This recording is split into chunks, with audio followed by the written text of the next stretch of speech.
नमस्कार, मैं डॉक्टर रवीश कुमार सोनी। आज हम tax planning for new business, नए व्यवसाय के संबंध में कर नियोजन के संबंध में चर्चा करेंगे। नए व्यवसाय के संबंध में कर नियोजन को दो भागों में विभाजित करते हैं: व्यवसाय का स्थान एवं प्रकृति, व्यवसायिक संगठन के प्रारूप, location and nature of business, form of business organisation. इस संबंध में तो व्यापार का स्थान एवं प्रकृति, location and nature of business, firm of business organisation. तो पहले हम यहां पर व्यापार के स्थान एवं प्रकृति के संबंध में चर्चा करेंगे। व्यापार की स्थापना के स्थान एवं प्रकृति के आधार पर आयकर अधिनियम 1961 के अनुसार लाभ स्वीकृत किए गए हैं, जिसमें मुख्यतः कृषि आय पूर्णतः कर मुक्त, धारा 10(1), विशेष आर्थिक क्षेत्र में स्थापित नई इकाई के लाभ 15 वर्ष तक निर्धारित सीमा तक कर मुक्त होते हैं, धारा 10(a) के अंतर्गत, औद्योगिक उपक्रम को कटौती, धारा 80(IA), 80(IAB), 80(IB), 80(IC), 80(IC), 80(IAC) एवं 80(IBA) के अंतर्गत, जैविक शरीरीकरण, उपविशिष्ट के संग्रहण एवं प्रसंस्करण संबंधित आय में से कटौती, धारा 80(JJ) के अंतर्गत। तो यहां पर हम बात करते हैं कृषि आय पूर्णतः कर मुक्त। जैसे कि आप पहले से ही जानते हैं और शुरुआत में ही आपने पढ़ा होगा कि भारत में कृषि से आय पूर्णतः कर मुक्त माना जाता है। समानता कृषि कार्य करने से होने वाली उपज जो आय होती है वह कृषि आय कहलाती है। कृषि आय को 3 भागों में विभाजित किया गया है भारतीय आयकर अधिनियम के अंतर्गत, जिसमें पहला कोई किराया अथवा लगान जो ऐसी भूमि से प्राप्त हो जो भारत में स्थित है तथा कृषि के कार्य में लाई जाती है। दूसरा ऐसी भूमि से है जो कृषि क्रिया अथवा अपनी उपज को विक्रय योग्य बनाने वाली क्रिया से हो अथवा अपनी उपज को बेचने से हो। तीसरा खेत के मकान से कोई आय। तो कृषि आय को परिभाषित मुख्यतः 3 भागों में किया गया है, जो कि आपको मैंने बताया, ये 3 पार्ट में उसको विभाजित किया गया है। यहां पर ध्यान देने वाली बातें ये है कि भूमि भारत में स्थित होनी चाहिए। यदि भूमि भारत से बाहर स्थित है तो इसकी आय कृषि आय नहीं मानी जाएगी। दूसरा, भूमि का प्रयोग कृषि कार्य के लिए होना चाहिए, अर्थात भूमि में जोतना, पानी देना, बीज बोना, रोपा लगाना इत्यादि इत्यादि ये क्रियाएं मानी जाती हैं। अतः भूमि पर स्वतः उग आई किसी भी प्रकार से कोई फसल, घास और उसको बेचने से यदि वह आय होती हो उसको कृषि आय नहीं मानी जाती है। भूमि से आय प्राप्तकर्ता का भूमि में हित होना चाहिए। भूमि स्वामी या किराएदार या भोग बंधकदार का ही हित भूमि में माना जाता है। अतः तैयार फसल को खरीदकर उसे काट कर बेचने वाले की आय कृषि आय नहीं होगी। कृषि से प्रत्यक्ष आय की कृषि आय मानी जाती है, कृषि से अप्रत्यक्ष आय कृषि आय नहीं मानी जाती है। उदाहरणार्थ यदि हम कहें, सपोज फॉर एग्जांपल हम ले ले कि कृषि फार्म के मैनेजर का वेतन कृषि कार्य में लगी कंपनी से प्राप्त लाभांश कृषि आय नहीं मानी जाती है। तो कृषि आय, इसके बारे में आपने विस्तृत पहले भी आपने पढ़ा होगा, जाना होगा। जैसे कि कृषि आय के प्रकार जो होते हैं: किराया, लगान, कृषि कार्यों से आय, पैदावार को बेचने योग्य बनाने से आय, उपज बेचने से आय, खेत के मकान से आय। तो इस तरीके से कृषि आय जो है वह काफी महत्वपूर्ण होती है। और जैसे कि कृषि आय पूर्णतः कर मुक्त माना गया है भारत के परिप्रेक्ष्य में। दूसरी बात, विशेष आर्थिक क्षेत्र में स्थापित नई इकाई के लाभ 15 वर्ष तक निर्धारित सीमा तक कर मुक्त होते हैं। तो यहां हम ये देखते हैं धारा 10(AA) के अंतर्गत। तो धारा 10(AA) ये किस संबंध में स्पष्ट किया गया है, तो इसको हम जान लेते हैं।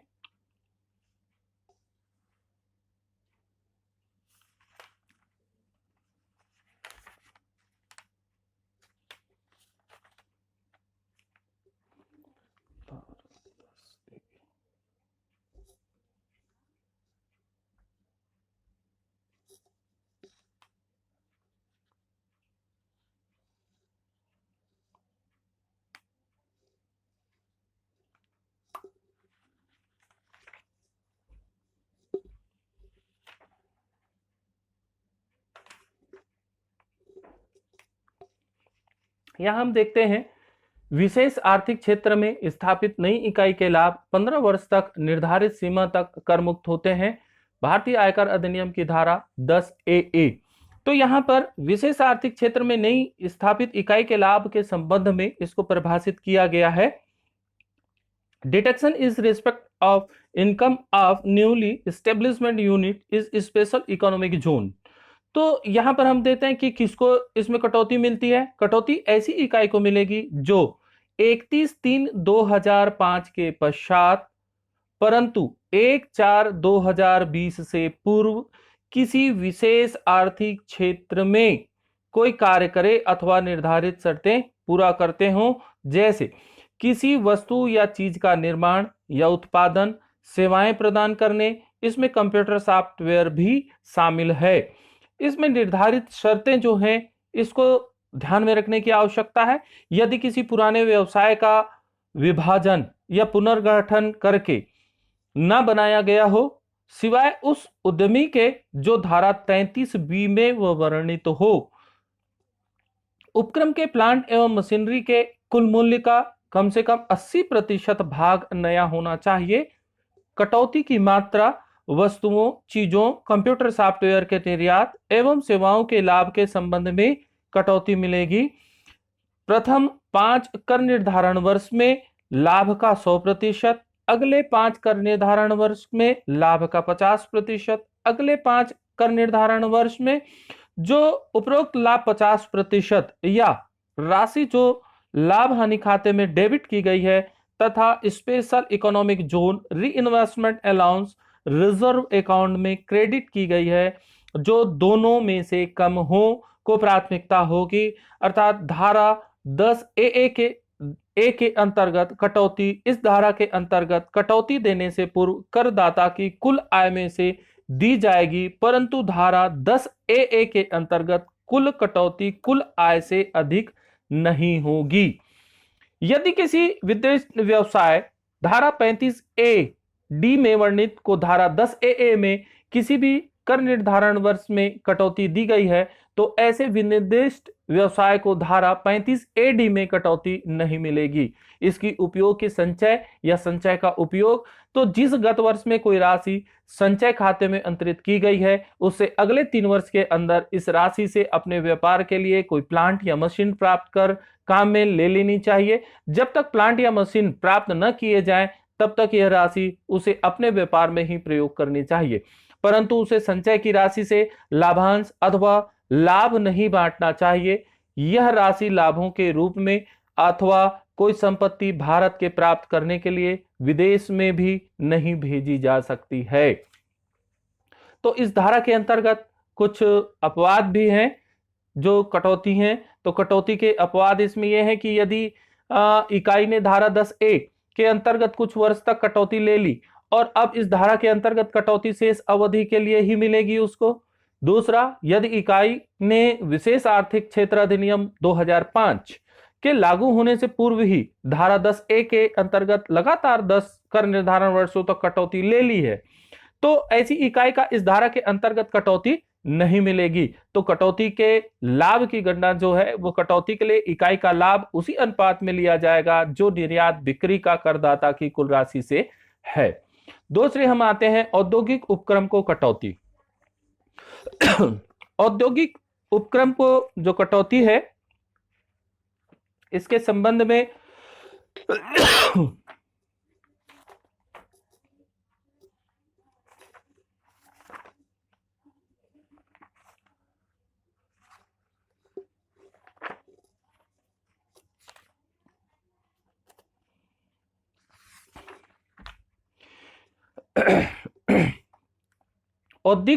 औद्योगिक उपक्रम को कटौती, इसके संबंध में इन धाराओं को मैं यहां पर बहुत शॉर्ट में आपको स्पष्ट करूंगा। एक बार रिवाइज कर देता हूं।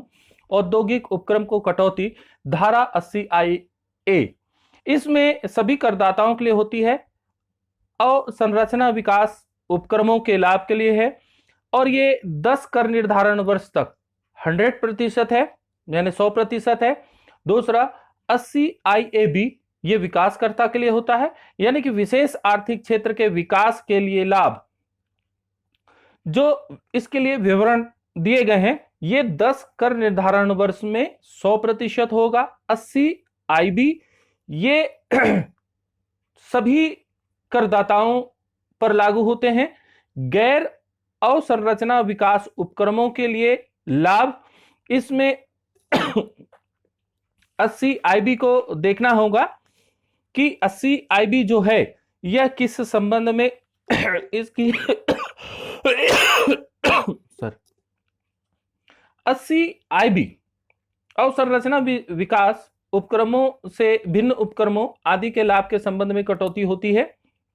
यहां खनिज तेल के उत्पादन में लगे हुए उपक्रम, आवासीय परियोजना इनसे संबंधित है। तीसरी इसमें बात आती है खाद्यान्नों की उठाई, धराई, भंडारण एवं परिवहन के समेकित व्यापार से आय। तो यहां पर हम इसके जो चार्ट हैं उसका अवलोकन करने की आवश्यकता होगी। यहां पर जैसे खनिज के तेल उत्पादन में लगी हुई, तो यहां हमको ये देखना है कि वो उत्पादन या कार्य जो प्रारंभ करने की अवधि है वह इंपॉर्टेंट है। यहां ये देखना होगा कि 31/3/1997 के बाद लेखित 1/4/2017 से पूर्व होना चाहिए। यह भारत में कहीं भी हो सकता है, सभी प्रकार के करदाताओं पर लागू होता है। प्रारंभिक 7 कर निर्धारण वर्ष में इस अवधि की कटौती की जा सकती है। कटौती का लाभ का जो प्रतिशत है वह 100% होगा। दूसरा, प्राकृतिक गैस का व्यावसायिक उत्पादन नेपेल 8 आदि के अंतर्गत होता है। यह भी यहां पर यह देखना है इसकी अवधि 31/3/2009 के बाद, परंतु 1/4/2017 से पूर्व ये भारत में कहीं पर भी स्थित हो, सभी स्थान के लिए है, सभी करदाताओं के लिए है, और यह भी प्रारंभिक 7 कर निर्धारण वर्ष तक होगा। कटौती लाभ का प्रतिशत 100% होगा। आवासीय परियोजनाएं 30/9/2098 के बाद 31/3/2008 से पूर्व अनुमोदित होना चाहिए। भारत में कहीं पर भी लागू हो सकती है, सभी प्रकार के करदाताओं के लिए लागू है, संपूर्ण अवधि के लिए है, और इसमें कर की जो कटौती लाभ का जो प्रतिशत है वह 100% होगा। खाद्यान्नों की उठाई, धराई, भंडारण और परिवहन का समेकित व्यापार जो है यहां पर 31/3/2001 के बाद प्रारंभ हो, भारत में कहीं पर भी हो सकता है, सभी प्रकार के करदाताओं के लिए लागू है। प्रारंभिक 5 कर निर्धारण वर्ष पर 100% होगा। दूसरी कंपनी के लिए अगले 5 कर निर्धारण वर्ष होगा, जिसमें कटौती 30% होगी, और अन्य जो हैं ये अगले 5 कर निर्धारण वर्षों में 25%। फलों या सब्जियों के प्रसंस्करण, परीक्षण और पैकेजिंग का कारोबार, यहां पर कर निर्धारण वर्ष 2005-6 से भारत में कहीं पर भी हो, सभी प्रकार के करदाताओं के लिए लागू होगा। यहां पर भी यही है, प्रारंभिक 5 कर निर्धारण वर्ष के लिए 100%, अगले 5 कर निर्धारण वर्ष के लिए 30%, और अगले 5 कर निर्धारण वर्ष के लिए 25%। तो इस तरीके से ये यहां पर आपका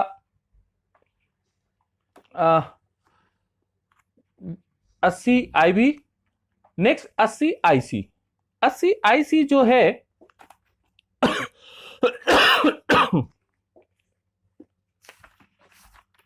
80 आईसी सभी करदाताओं के लिए लागू होते हैं, विशेष राज्यों में स्थापित उद्यमों के लिए। ये 5 कर निर्धारण वर्ष में 100% होगा, और अगले 5 कर निर्धारण वर्ष कंपनी 30%, अन्य के लिए 25% होंगे। 80 आई जो धारा है इसमें 80 आई के लिए पूर्वोत्तर राज्यों में स्थापित उपक्रमों को कटौती यह दिया गया है। तो पूर्वोत्तर राज्यों में स्थापित उपक्रमों की कटौती, अर्थात ये आपके अरुणाचल प्रदेश, असम, मणिपुर, मेघालय, मिजोरम, नागालैंड, सिक्किम और त्रिपुरा, यहां पर ये लागू होते हैं। तो यहां ये देखते हैं कि कटौती किसे मिलती है, तो कटौती ऐसे उपक्रम को मिलती है जो 1/4/2007 के पश्चात, परंतु 1/4/2017 से पूर्व किसी पूर्वोत्तर राज्य में वह किया गया हो। कटौती की इसमें मात्रा प्रथम 10 कर निर्धारण वर्षों में 100% है।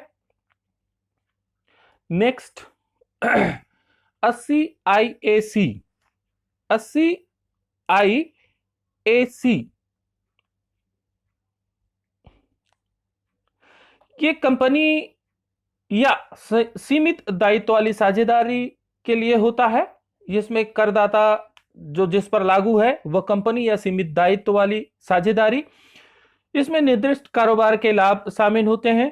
यह 100% लगातार 3 कर निर्धारण वर्ष तक इसमें कटौती के प्रावधान होते हैं। एवं 80 IBA ये सभी करदाता के लिए लागू होता है, आवासीय परियोजना के लाभ के लिए है और यह इसमें कटौती 100% मिलती है।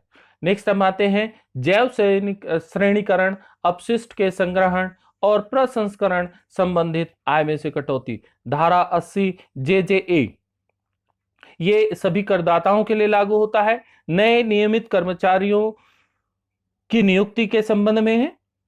तो इसके वेतन का 30% 3 कर निर्धारण वर्ष तक कटौती इसमें मिलती है।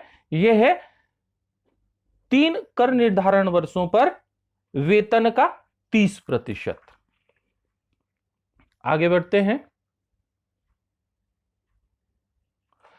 यहां पर हम बात करते हैं व्यापार का स्थान एवं प्रकृति। तो इसी के अंतर्गत ये देखें कि इनके अंतर्गत कर नियोजन जो है, कर लाभ प्राप्त करने के लिए करदाता को आयकर अधिनियम में दी गई शर्तों का पूर्णतः पालन करना होता है और इस प्रकार की शर्तें प्रत्येक व्यवसाय के लिए आयकर अधिनियम में यथा स्थान दी गई है। जैसे कि मैंने अभी आपको विभिन्न धाराओं के अंतर्गत उनके क्लॉज, उसके अंतर्गत क्या क्या है और कब मिल सकता है, कितना मिल सकता है, कहां मिल सकता है, क्या कटौती होंगी, कहां लागू होगा, उसका स्थान क्या होगा, उसकी प्रकृति क्या होगी, इसके संबंध में भारतीय आयकर अधिनियम के अंतर्गत सारे शर्त व उनके नियम यथा स्थान दिए गए हैं, जिसका अवलोकन करना, अध्ययन करना अति आवश्यक हो जाता है। नेक्स्ट हम आते हैं अब nature of business and tax planning के अंतर्गत जो नए व्यवसाय हैं उसके संबंध में।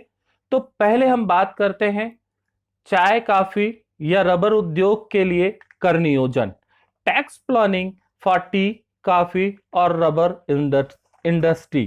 तो इंडस्ट्री के बारे में हम जब बात करते हैं, इसमें नए व्यवसाय के संबंध में कर नियोजन यानी कि plan, tax plan for new business. तो इसमें हम ये देखते हैं कि व्यवसाय की प्रकृति एवं नियोजन के अंतर्गत हम पहला ले रहे हैं चाय, कॉफी, रबर उद्योग के लिए कर नियोजन। तो जैसे कि अभी मैंने आपको बताया, इसको 2 पार्ट में है। पहला अंशतः कृषि आय और दूसरा सहायता, तीसरा विकास खाते में जमा के संबंध में। तो पहले हम बात करते हैं अंशतः कृषि आय।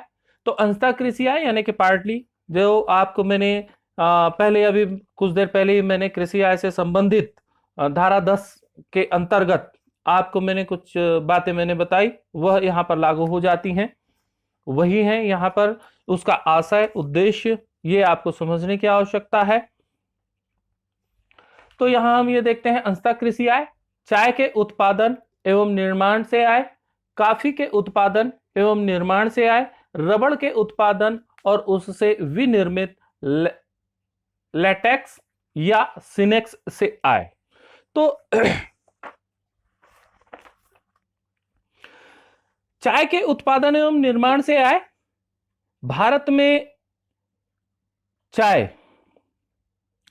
चाय उगाकर एवं उसका निर्माण करके बेचने से होने वाली आय का 60% भाग कृषि आय मानी जाती है और 40% भाग व्यावसायिक आय मानी जाती है।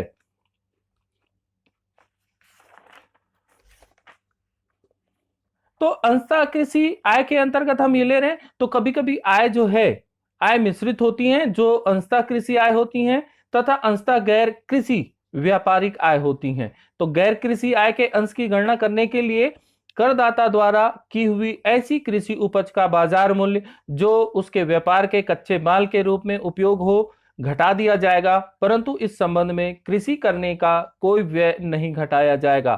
तो बाजार मूल्य में यह महत्वपूर्ण होगा।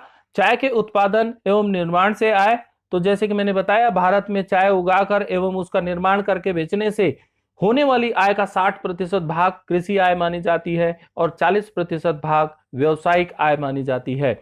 दूसरा, कॉफी के उत्पादन एवं निर्माण के संबंध में, तो income for growing and manufacturing coffee, करदाता द्वारा भारत में कॉफी उगाकर एवं उसको संशोधित क्योट करके बेचने से होने वाली आय का 75% भाग कृषि आय मानी जाती है और 25% भाग व्यावसायिक आय मानी जाती है।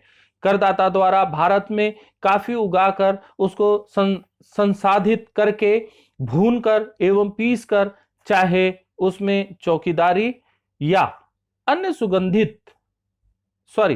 चाहे उसमें चिकोरी या अन्य सुगंधित वस्तुएं मिली हो या नहीं, बेचने से होने वाली आय का 60% भाग कृषि आय मानी जाती है तथा 40% भाग व्यावसायिक आय मानी जाती है। रबर के उत्पादन और उससे विनिर्मित लेटेक्स या सिनेक्स से आय, income for growing rubber and manufacturing of latex और सिनेक्स, करदाता द्वारा भारत में उगाई गई रबर से तथा उसके द्वारा विनिर्मित या प्रसंस्कृत अपकेंद्रित लेटेक्स या सिनेक्स के विक्रय से होने वाली आय का 65% भाग 65% कृषि आय माना जाता है और 35% भाग व्यावसायिक आय माना जाता है। तो यहां पर हम यदि इसको एक नजर से हम देखें तो शॉर्ट कर देते हैं। यहां पर चाय का उत्पादन एवं निर्माण करके बेचना, कृषि आय 60%, गैर कृषि आय 40%, कॉफी का उत्पादन एवं उसको संशोधित करके बेचना, कृषि से आय 75% माना जाता है, गैर कृषि आय 25%, कॉफी का उत्पादन एवं उसको संशोधित करके भूनकर पीसकर बेचना, इसमें 60% कृषि आय होगी, एग्रीकल्चर इनकम मानी जाएगी 60% को, और नॉन एग्रीकल्चर में 40% को माना जाता है। रबर उगाकर और उसको लेटेक्स और सिनेक्स बनाकर यदि बेचा जाता है तो 65% कृषि आय मानी जाती है और 35% गैर कृषि आय मानी जाती है।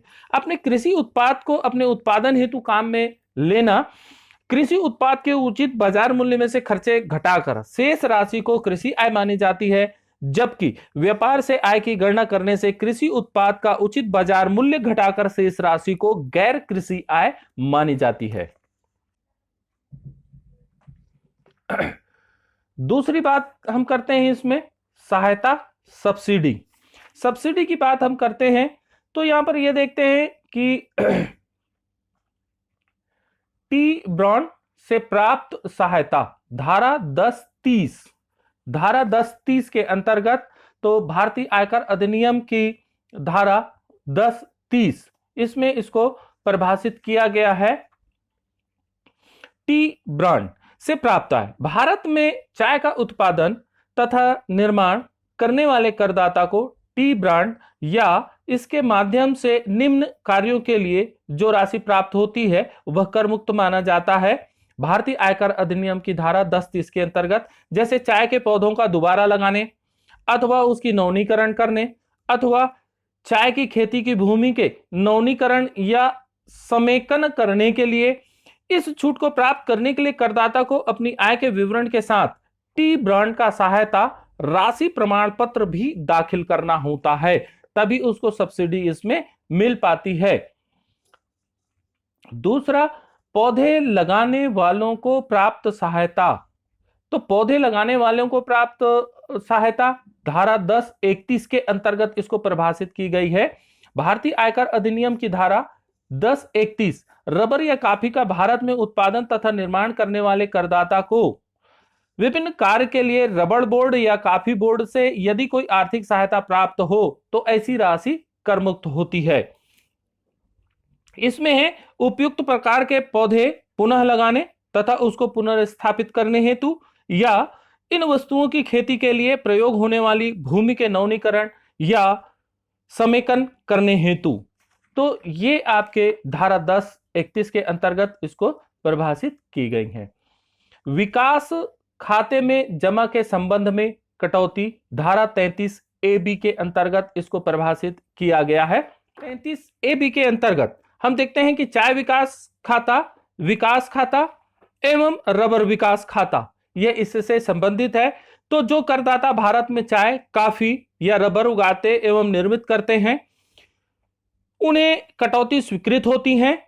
इस धारा के प्रमुख प्रावधान जो हैं, तो पहले जैसे कि हम बात करते हैं, करदाता को टी ब्रांड, काफी ब्रांड, रबर ब्रांड द्वारा अनुमोदित योजना के अनुसार कृषि तथा ग्राम विकास के राष्ट्रीय bank, national bank of agriculture and rural development में एक विशेष खाते में धन जमा करना होगा, अथवा टी ब्रांड, काफी ब्रांड, रबर ब्रांड द्वारा बनाई गई योजना के अनुसार करदाता द्वारा खाता खोलकर डिपॉजिट अकाउंट में कोई धन जमा करना होगा।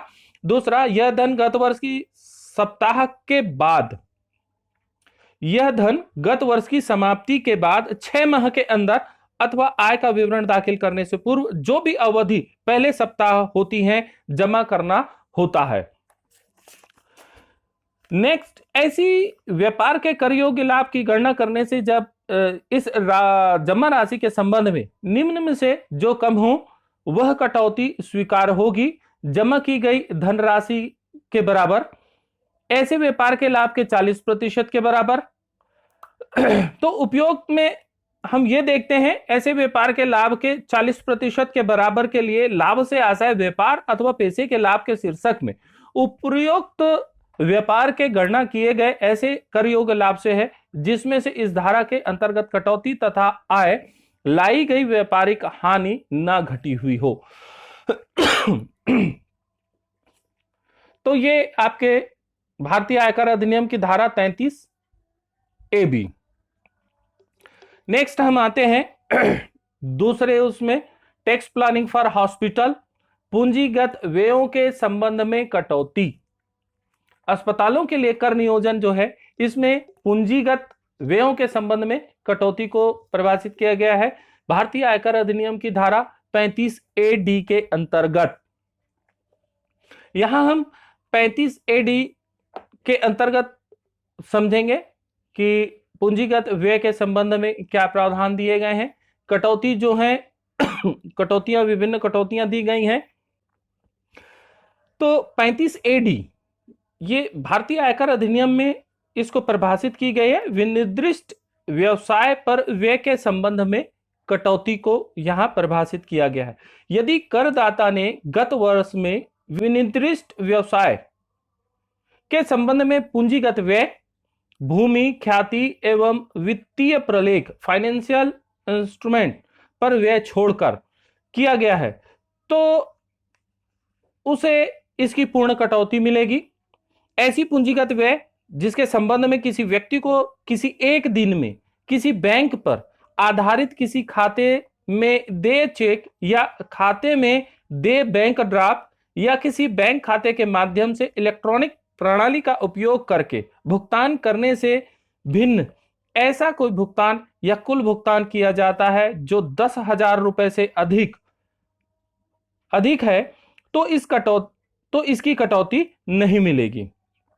असेसमेंट ईयर 2018-19, तो कटौती उस गत वर्ष में मिलेगी जिसमें उसने व्यवसाय आरंभ किया है। यदि खर्च व्यवसाय आरंभ करने से पूर्व किया गया है, व्यवसाय आरंभ करने की तिथि को करदाता की खाता पुस्तकों में ऐसे खर्चों को पंजीकृत किया गया है,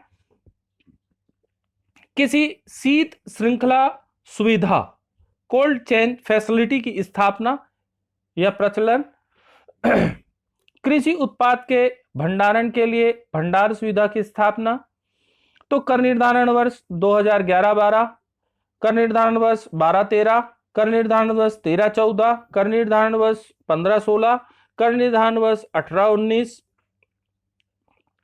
तो इसमें हम मुख्यतः ये देखते हैं कि कटौती की शर्तें, तो यह कारोबार पूर्णतः नया होना चाहिए। कटौती की शर्तें, कटौती कब मिलेंगे इसमें, है ना, तो यह व्यवसाय पूर्णतः नया होना चाहिए, किसी पुराने व्यवसाय के पुनर्गठन से ना बना हो, व्यवसाय में पुरानी मशीनें कुल मशीनों की लागत के 20% से अधिक नहीं होनी चाहिए। तो जैसे कि यह व्यवसाय पूर्णतः नया होना चाहिए और पुरानी मशीनों की लागत जो है 20% से अधिक नहीं होनी चाहिए। अर्थात वर्णित व्यवसाय, इसमें व्यवसाय कारोबार जो है 31/3/2009 के 9 को या इसके पश्चात अपना कार्य प्रारंभ किया हो, अर्थात कारोबार 31/3/2010 के पश्चात चालू किया जाए। अस्पताल में रोगियों के लिए कम से कम 100 बिस्तर होने चाहिए। कटौती के लिए पूंजीगत खर्चों में भूमि, भवन, भूमि, ख्याति एवं वित्तीय प्रलेख पर वे शामिल नहीं होंगे। कारोबार आरंभ करने की तिथि को करदाता की खाता पुस्तकों में ऐसे खर्चों को पंजीकृत किया गया हो। पूंजीगत खर्चे कारोबार आरंभ करने से पूर्व किया गया है। करदाता को अपने खातों का अंकेक्षण करवाकर इसकी रिपोर्ट दाखिल करनी चाहिए। यदि गत वर्ष में पूंजीगत एवं आयगत खर्च आय से अधिक हैं, तो अशोधित खर्चों की पूर्ति आगे ले जाकर होटल कारोबार के लाभ या किसी अन्य विनिर्दिष्ट कारोबार के लाभ से की जा सकेगी।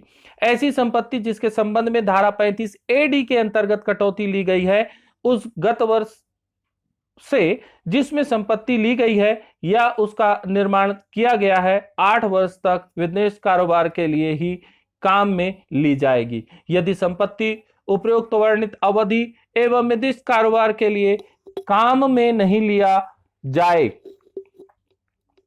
तो कटौती की गई राशि में से धारा 32 के अंतर्गत ह्रास डेप्रिसिएशन की राशि घटाकर शेष राशि उस वर्ष को व्यवसाय की आय मानी जाएगी जिस वर्ष में संपत्ति बेची गई है या उसे अंतरित किया गया है।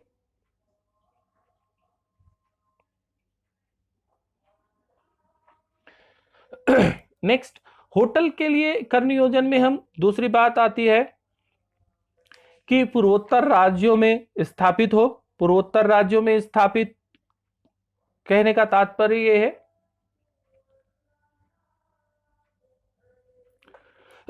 होटल के लिए कर नियोजन, टैक्स प्लानिंग फॉर होटल्स। तो हम अब नेक्स्ट इसमें आ जाएं होटल के लिए। अभी हमने हॉस्पिटल की बात की, अब हम होटल से संबंधित आए। तो होटल से संबंधित हम ये देखते हैं कि पूर्वोत्तर राज्यों में स्थापित होटल धारा 80 IE के अंतर्गत, धारा 80 IE, इसके अंतर्गत हम ये देखते हैं कि पूर्वोत्तर राज्यों में स्थापित उपक्रमों को कटौती। अभी मैंने कुछ समय पहले आपको जब स्टार्ट किया था tax planning for new business के लिए, तो उसमें मैंने 80 IE के बारे में पूर्ण उल्लेख कर चुका हूं। फिर भी यहां पर शॉर्ट में थोड़ा सा आपको ये बता दूं, 80 IE यानी कटौती कैसे मिलती है। किसी मान्य वस्तु या उत्पादन का निर्माण, किसी मान्य वस्तु के उत्पादन या निर्माण का सारवान विस्तार करता है, कोई मान्य व्यवसाय चलाता है, तो ये है। तो यहां पर हम ये देखते हैं कि पूर्वोत्तर राज्यों में स्थापित होटल अर्थात कहां पर होना चाहिए, पूर्वोत्तर राज्य अरुणाचल प्रदेश, असम, मणिपुर, मेघालय, मिजोरम, नागालैंड, सिक्किम और त्रिपुरा, ये सब शामिल हैं पूर्वोत्तर राज्य में। तो कटौती की मात्रा एवं अवधि इसमें प्रथम 10 कर निर्धारण वर्षों तक 100%। कटौती की शर्तें होंगी मुख्य, पुराने व्यापार को तोड़कर अथवा पुनर्गठन से ना बने हों, पुराने उपयोग की गई मशीन का 20% से अधिक नहीं होना चाहिए, आंशिक अंकेक्षण रिपोर्ट जमा होनी चाहिए, यानी अंकेक्षण की रिपोर्ट निर्धारित प्रारूप में यह दर्शाते हुए इलेक्ट्रॉनिकल दाखिल की जाए कि कटौती सही मांगी गई है। दूसरी हम बात करते हैं पूंजी व्ययों के संबंध में कटौती, धारा 35 AD के अंतर्गत। इसके बारे में भी मैंने विस्तृत से इस धारा के संबंध में मैंने आपको स्पष्ट किया है।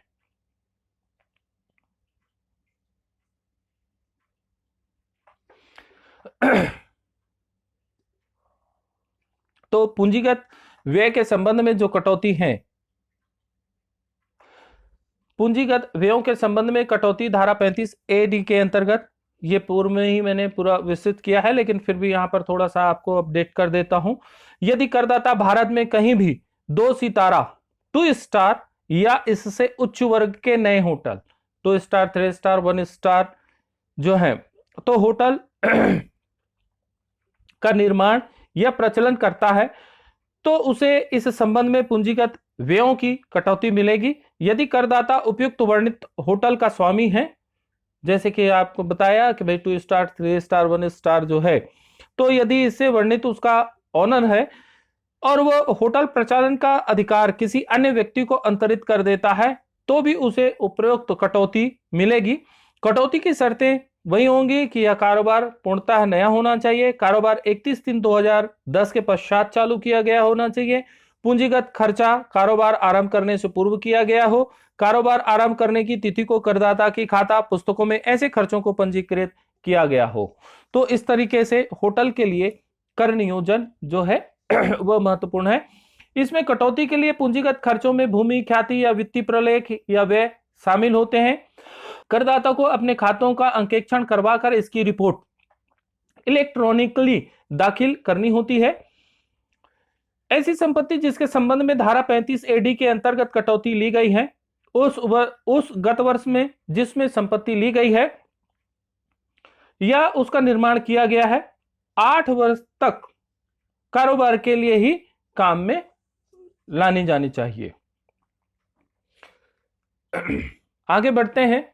विद्युत उत्पादन या विद्युत उत्पादन एवं वितरण के व्यवसाय के संबंध में नियोजन, tax planning for the business of generation and distribution of power.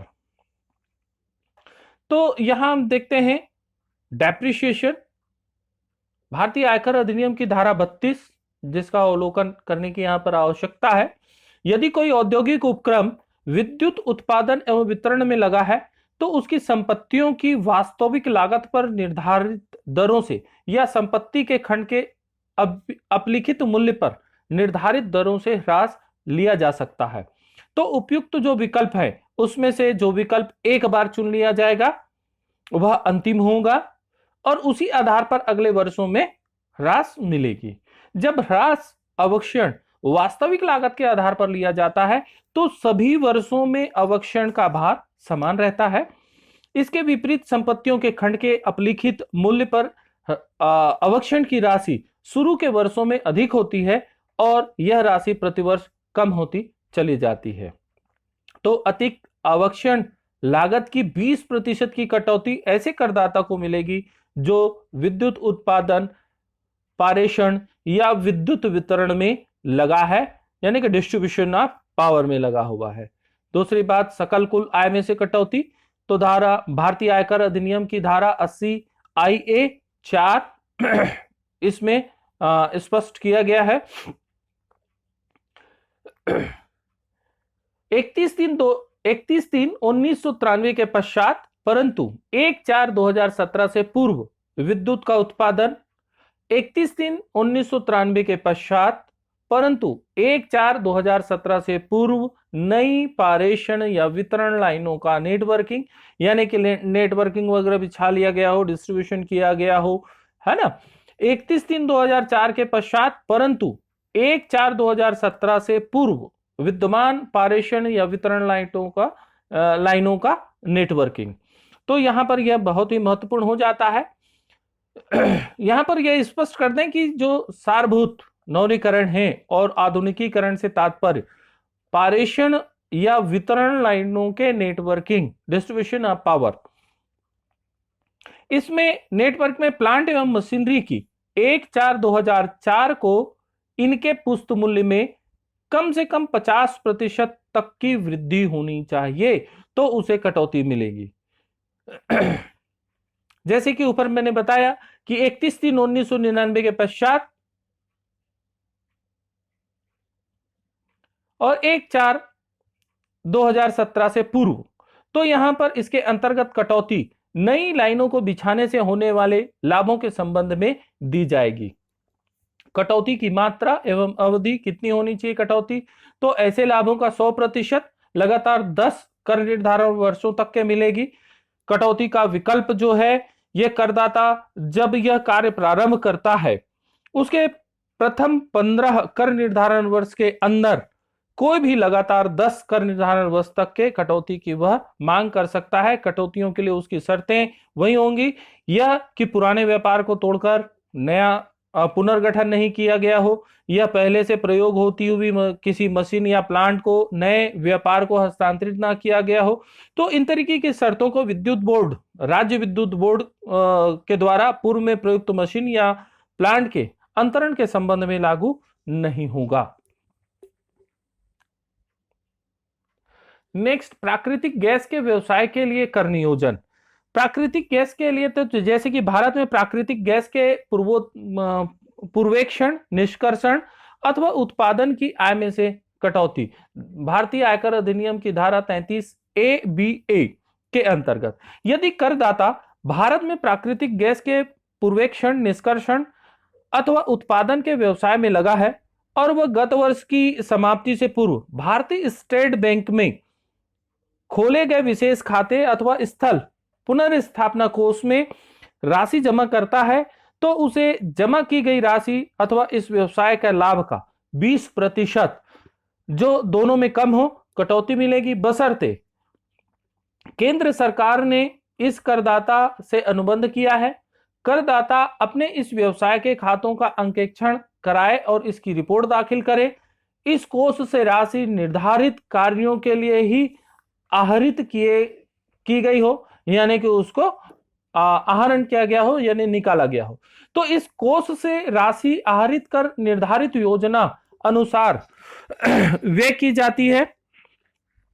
तो इस व्यय के संबंध में व्यवसाय से आय की गणना करने में कोई कटौती नहीं मिलेगी यदि राशि आहरित कर निर्धारित योजना के अनुसार सभी राशि अथवा आंशिक राशि गत वर्ष में व्यय नहीं की गई, तो जितनी राशि योजना के अनुसार व्यय नहीं की गई है अथवा जितनी राशि व्यय नहीं की गई वह उस गत वर्ष की व्यापार अथवा पैसे की आय मानी जाएगी जिस गत वर्ष में राशि खातों में आहरित की गई है। तो इस तरीके से प्राकृतिक गैस के व्यवसाय के लिए कर नियोजन। आगे बढ़ते हैं, पात्र व्यवसाय के लिए कर नियोजन। पात्र व्यवसाय के लिए कर नियोजन भारतीय आयकर अधिनियम की धारा 44A(d) में परिभाषित की गई है। धारा 44A(d) के प्रावधान उस पात्र करदाता पर लागू होते हैं जो पात्र व्यवसाय में लगा हुआ है।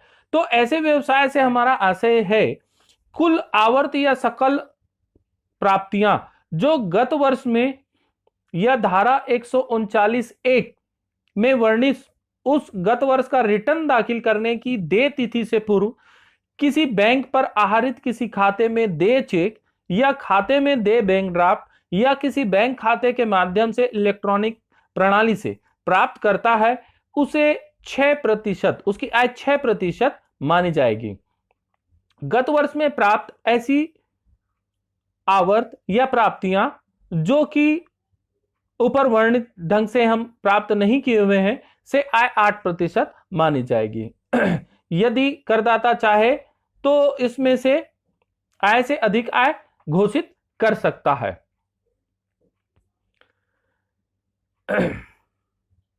ऐसे व्यवसाय से निम्न आय मानी जाती हैं जो कि दी गई हैं। आगे बढ़ते हैं,